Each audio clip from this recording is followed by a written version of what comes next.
चलो कल वाली बात से आगे चलते हैं।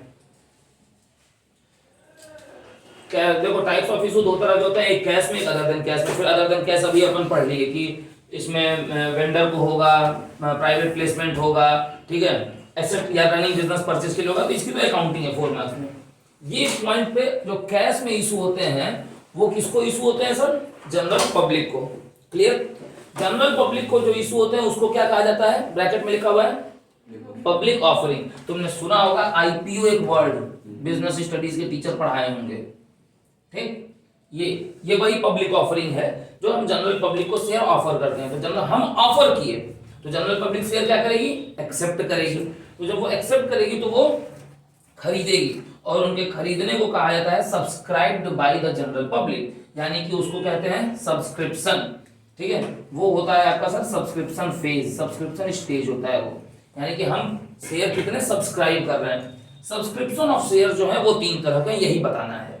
पहले एक एग्जांपल ले लेते हैं कि एक कंपनी ने 1 लाख इक्विटी शेयर्स या प्रेफरेंस शेयर्स, कोई भी, फिलहाल मैं इक्विटी ले रहा हूं, ठीक है, 1 लाख इक्विटी शेयर्स कंपनी ने इशू किए, इशूड एट ₹10 ईच। ठीक, पार पे इशू कर रही है, 10 ईच का मतलब है पार हो गया।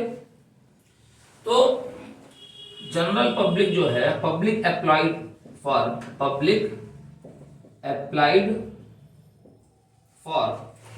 पब्लिक जो है वो अप्लाई कर सकती है 3 तरह से।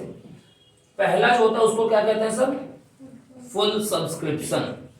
मतलब कंपनी ने अगर 1 लाख शेयर इशू किए हैं तो पूरे के पूरे जो सब्सक्राइब्ड शेयर हैं वो पूरे कितने हो जाएं? पूरे 1 लाख शेयर सब्सक्राइब हो जाएं। दूसरा होता है सर अंडर सब्सक्रिप्शन। मतलब अंडर सब्सक्रिप्शन का मतलब 1 लाख से कम, ठीक है, यानी कि जो सब्सक्राइब होंगे वो कितने होंगे? Less than 1 lakh. Under subscription में ही खेल है, मीनिंग इसमें है कि अगर 1 लाख से कम हुए तो कितने कम पे एक्सेप्टेबल है, एक्सेप्टेबल कितने पे है, तो उसको, उसके लिए एक वर्ड है मिनिमम सब्सक्रिप्शन। क्या वर्ड है? Minimum subscription. कितने का होना चाहिए? एग्जाम में आता है 90% या 95%, ऐसे ऐसे करके आंसर देता है। शेयर्स में कितना होना चाहिए सर? 90%। ठीक है, 90% से एक भी शेयर कम रहेगा तो वो पूरा का पूरा जो फिनोमिना है वो वाइड हो जाएगा, गलत हो जाएगा। और थर्ड होता है ओवर सब्सक्रिप्शन। इसकी तो पूरी अकाउंटिंग ही पढ़नी है। ओवर सब्सक्रिप्शन यानी कि हम इसमें ले लेते हैं more than 1 lakh, more than 1 lakh. अब ओवर सब्सक्रिप्शन में भी एक फंडा और समझो, अगर मान लो 1 लाख से ज्यादा आता है, फॉर एग्जांपल हम ले लेते हैं 1,40,000, ठीक, 1,40,000, तो ओवर सब्सक्रिप्शन में 3 केस बनेंगे। ये मिटा दूं, ये वाला मिटा देते हैं फेस, ठीक। ओवर सब्सक्रिप्शन में 3 फेज बनेंगे, यहां जगह नहीं है इसलिए यहां बता दे रहा हूं, इसमें 3 फेज बनेंगे। पहला एक्सेस फुल रिजेक्ट। एक्सेस जो होगा वो पूरा क्या हो जाएगा? रिजेक्ट हो जाएगा, यानी कि शुरू के 1 लाख लोगों को देके बाकी अगले के 40,000 को क्या कर देना है? मना कर देना है, रिजेक्ट कर देना है, तो रिफंड हो जाएगा। उन 40,000 लोगों को पैसा जो होगा वो रिफंड हो जाएगा। दूसरा है प्रोरेटा अलॉटमेंट, पार्शियल अलॉटमेंट जिसको बोलते हैं, ठीक है, यानी कि इसमें हम निकालेंगे रेशियो, प्रोपोर्शन के बेस पे। मेरे पास शेयर कितने हैं? 1 लाख, एप्लीकेशन कितने की आई है? 1,40,000 की। रेशियो क्या बन रहा है? 14:10 का बन रहा है, हाँ? और छोटा करो, रेशियो क्या बन रहा है? 7:5 का बन रहा है। मतलब अगर तुम 7 शेयर मांगे हो तो तुम्हें कितना मिलेगा? 70 मांगे हो तो 350 मांगे हो तो 200, ठीक है। 7 से डिवाइड करो, इसमें फिर 5 से, ठीक, 200 आएगा कि 250 आएगा? देख लो, 350 मांगे हो तो 200 आएगा कि 250 आएगा? 250 आएगा। बता दे रहा हूं कैसे, एग्जाम में यही तो फंसते हो तुम लोग ना, इसलिए याद देख लो। 7 क्या है तुम्हारा? अप्लाइड है, और 5 क्या है तुम्हारा, अलॉटेड है। रेशियो 7:5 है। मैंने तुमसे बोला कि अगर तुम 350 मांगे हो तो अप्लाइड में लिख लो, जो जो दिया होगा। अलॉटेड बोला होता अप्लाइड निकालने को बोलता, अप्लाइड बोला है तो अलॉटेड निकालने, एक दिया रहेगा एक निकालने को बोलेगा। अब मैथमेटिक्स के टीचरों ने बचपन में क्रॉस मल्टीप्लिकेशन पढ़ाया है। देखो इधर 5 को इससे डिवाइड करो, कितना आएगा, और फिर ये मल्टीप्लाई होगा और इससे ये डिवाइड होगा, डिवाइड नहीं होगा। 5 को 350 से मल्टीप्लाई करो, कितना आ रहा है, 17, और उसको बाद डिवाइडेड बाय 7 करो। मोबाइल से कैलकुलेटर से देख लो, 250 आएगा सर, बिल्कुल विद नो डाउट 250 आएगा। और तीसरा है partial reject, partial pro rata. 6 number में यही क्वेश्चन पूछता है, पार्शियल प्रोराटा। इसमें क्या करेगा ना कि 20,000 को रिजेक्ट कर देगा, 20,000 को रिफंड कर देगा, रिजेक्ट कर देगा। तो अभी भी मेरे पास कितने शेयर बाकी हैं, 1,20,000। तो अब जो मेरे पास 1,20,000 बाकी हैं उनको मैं कितना अलॉट कर सकता हूँ, 1,00,000। तो इसका अब रेशियो क्या बना, 65। यानी कि ये इस प्रपोर्शन में बटेगा, ठीक, क्योंकि इनको तो हमने 0 कर दिया। फंडा समझ गए, ये कर लो। उसके बाद आज सबसे बड़ा टॉपिक पढ़ेंगे presentation of companies balance sheet, 4 number का जो बोर्ड में आता है, ये नोट करो, उसके बाद वही आज पढ़ेंगे।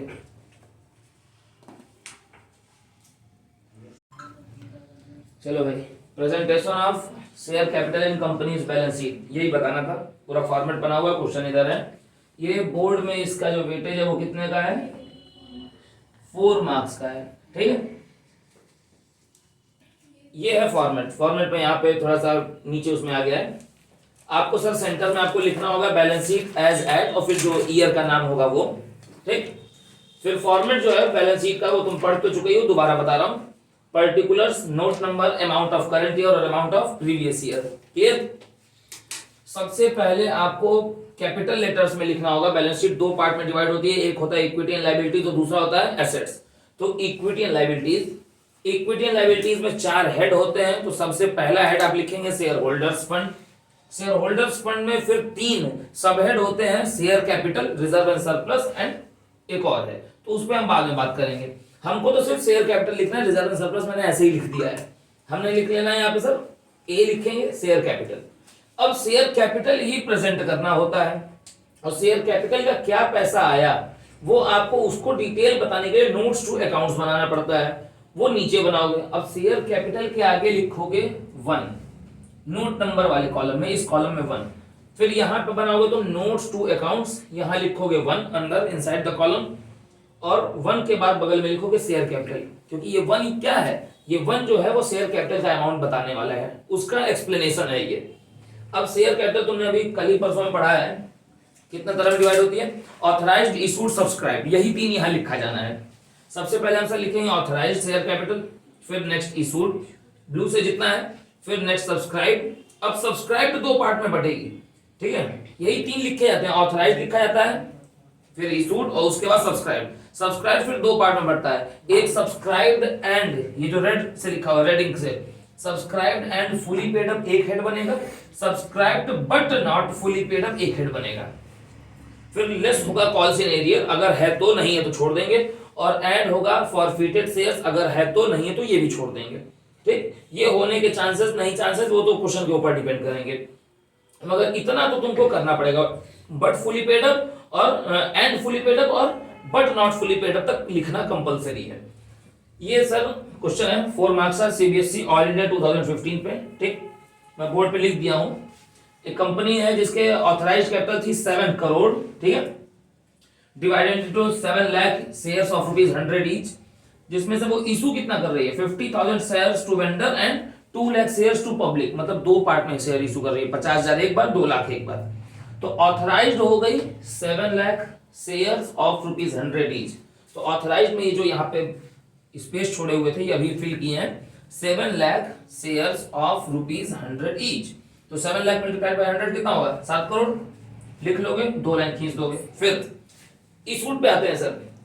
अब मैंने चूंकि फॉर्मेट में पहले ही बना दिया था तो इसलिए क्वेश्चन पे ध्यान नहीं दिया। ठीक है, इशूड में ये 2 लाइन बनेगी, ये बहुत छोटा से लिखा हुआ है, 2 अलग अलग इशू है तो दोनों को अलग अलग आपको स्पेसिफाई करना पड़ेगा।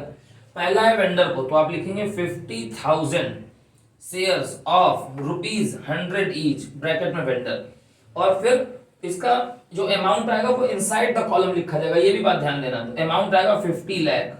अब मेरे पास जगह नहीं है तो मैं इंडिकेट बस कर दे रहा हूँ, नहीं तो आपके पास जगह होगी तो आप पूरा 50 लाख लिखोगे। फिर अगला स्टेप है 2 लाख शेयर्स ऑफ ₹100 ईच, फिर ब्रैकेट में बताओगे पब्लिक। तो 2 लाख मल्टीप्लाई बाय 100 कितना होगा? 2 करोड़ होगा ना। तो ये हो जाएगा तुम्हारा 2 करोड़। तो ये जो टोटल आएगा, फिर आप लाइन खींचोगे, फिर जो टोटल आएगा वो आ जाएगा तुम्हारा 2 करोड़ 50 लाख।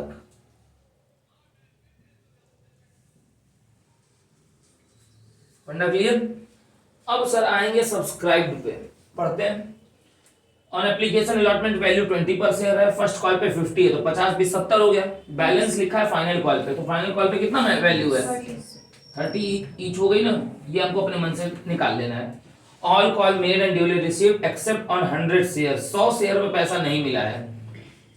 ठीक है, तो 2 लाख में से 100 शेयर पे पैसा नहीं मिला है, तो कितने पे पूरा मिला है?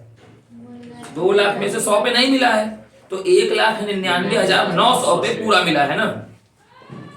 1,99,900 पे पूरे 100 मिले हैं। 50,000 वेंडर वाले का तो पूरा 100 मिला ही है। चलो भैया, अब किसका नहीं मिला है? 100 पे कहाँ गया? 100 शेयर्स ऑफ हेल्ड बाय राजन, राजन नहीं है, क्या नाम है? रजनी है। ठीक है यार, वो मेल फीमेल का खेल है।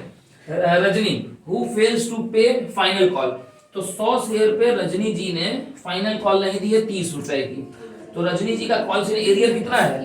100 मल्टीप्लाई बाय 30, 3,000 एरियर हो गया। ठीक, and her share were forfeited, और उसके शेयर जो है वो सीज कर लिए जा रहे हैं, फॉरफिट हो जा रहे हैं। तो मतलब 30 नहीं दिए तो 70 दी होगी ना, तो फॉरफीचर में कितना जाएगा? 100 मल्टीप्लाइड बाई 70, 7,000 ये चला जाएगा तुम्हारा फॉरफीचर में। अब आइए सर ये भरते हैं, subscribed and fully paid up में ये दोनों वाले का पैसा जाएगा, इन दोनों वाले का पैसा फुली पेड अप में जाएगा। कितना आ रहा है? ये लिखना अलग अलग पड़ेगा, बहुत जगह इतनी कम छोड़ा हो हो नहीं पाएगा, मगर लिख लेते हैं 199,900 और शेयर्स ऑफ ₹100 ईच। कितना आ रहा है ये वो बता देना, और वो 50,000 वेंडर वाला भी। 50,000 शेयर्स ऑफ ₹100 ईच, अलग अलग लिखना पड़ेगा। तो 50,000 मल्टीप्लाइड बाय 100 कितना हो रहा है? 50 लाख। और इसका कितना हो रहा है? 1,99,90,000 ना। 1,99,90,000 प्लस 50 लाख जोड़ो, 2,49,00,000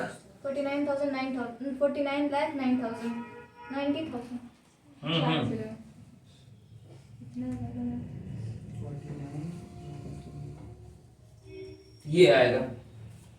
हाँ यही आएगा, 2,49,99,000 आएगा, sorry not fully paid up में आएगा। ये दोनों पैसा करना पड़ेगा, ये 1999 ये है 199900, इसीलिए इसको यहाँ करने क्योंकि यहाँ जगह बहुत कम छोड़ दिया था मैं, ये गलती हो गई है।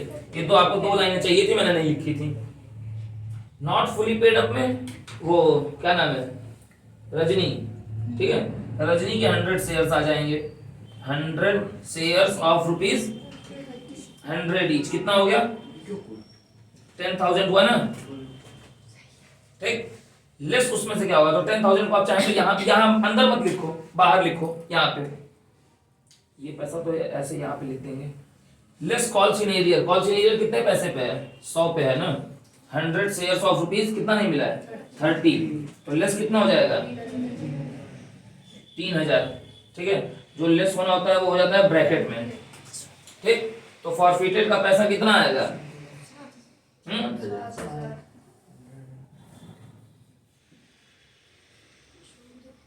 अब बताओ कितना आ रहा है? 24997000। तो ये 10 माइनस 3 7, इस 7 को यहां लिख दो।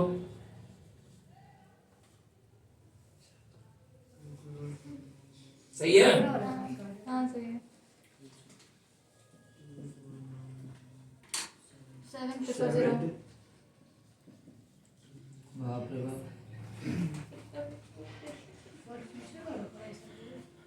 यही पैसा ना फॉर फ्यूचर में वो पैसा ऐड हो जाएगा।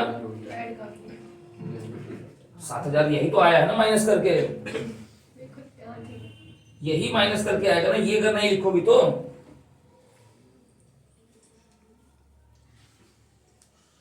2,49,97,000। बाप रे बाप।